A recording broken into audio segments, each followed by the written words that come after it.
विठू माझा लेकुरवाळा, संगे गोपाळांचा मेळा, हा प्रसिद्ध अभंग रचणाऱ्या थोर संत कवयित्री अर्थात संत जनाबाई. एखाद्या कामावर आपली निष्ठा असली की आपण ते काम अधिक आत्मविश्वासाने करतो आणि त्यासोबत देवाचे आशीर्वाद असते की त्यात नक्कीच यश मिळतं. अशीच शिकवण देणाऱ्या संत जनाबाईंची एक कथा पाहूया. संत कबीरदासांना विठ्ठल नामाची ताकद समजली ती संत जनाबाईंमुळे. संत जनाबाईंचे अभंग सर्वदूर लोकप्रिय झाले आणि त्याची ख्याती कबीरांच्या कानी गेली.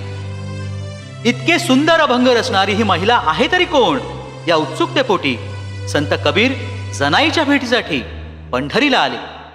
तिथे आल्यावर त्यांना कळलं की त्या गोपाळपुरास गोवऱ्या थापायला गेल्यात. तिला यायला काही अवधी लागेल. दासीचं काम करणारी गोवऱ्या थापणारी बाई अभंग लिहिते याचं त्यांना फार अप्रूप वाटलं आणि ते तिची वाट पाहत तिथे थांबण्याऐवजी गोपाळपुराला गेले. तिथे नदीकाठावर दोन महिला एकमेकींशी भांडत असल्याचं त्यांना दिसलं. त्या दोघींच्या मध्ये गोवऱ्यांचा एक मोठा ढीग होता. गोवऱ्या चोरल्याचा आरोप त्या एकमेकींवर करत होत्या. कबीर काही वेळ त्यांचं भांडण ऐकत तिथे उभे राहिले. काही वेळानं त्यानं त्या दोघींना विचारलं, इथे जनाबाई नावाची कोणी महिला आहे का? त्यांच्या या प्रश्नाने दोघींपैकी एक महिला रागाने म्हणाली, हीच की जनी, माझ्याशी गोवऱ्यांवरून भांडतेय. जनाई अशी भांडेल यावर कबीरांचा विश्वासच बसेना. ते तिथून जाऊ लागले. तेवढ्यात पहिली महिला कबीरांना म्हणाली, तुम्ही आमचं एक काम करा, या गोवऱ्यांपैकी आमच्या गोवऱ्या निवडून वेचून द्या. गोवऱ्या तर सारख्याच दिसत होत्या. त्या ढिगाऱ्यातली कुठली गौरी कोणाची हे कसं ठरवणार याचं कबीरांना कोडं पडलं. तेवढ्याच जनाई म्हणाल्या, त्यात काय इतका विचार करायचा? अहो महाराज, अगदी सोपं काम आहे.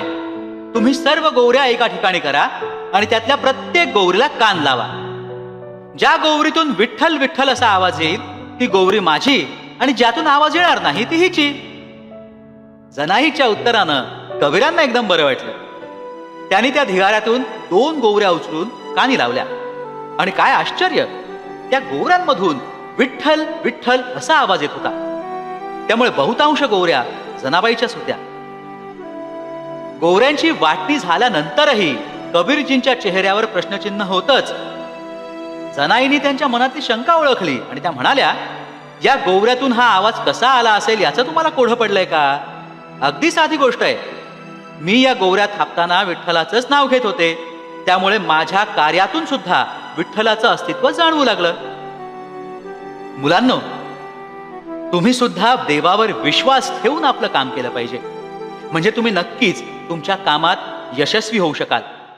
श्री क्षेत्र पंढरपूर येथे महाद्वारी आषाढ कृष्ण त्रयोदशी शके 1272 म्हणजेच इसवी सन 1350 या दिवशी जनाई समाधीस्थ होऊन पांडुरंगात विलीन झाली.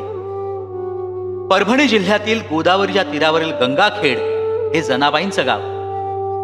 त्यांच्या वडिलांनी त्यांना नामदेवांचे वडील दामाशेठ शिंपी यांच्याकडे नोकरीसाठी पाठवलं.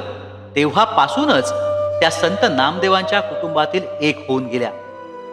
त्या स्वतःला नामयाची दासी म्हणून घेत. दळिता कांडिता तुझं गायीनं अनंता म्हणणाऱ्या जनाबाईंना संत नामदेवांमुळे सतत सत्संग घडला होता.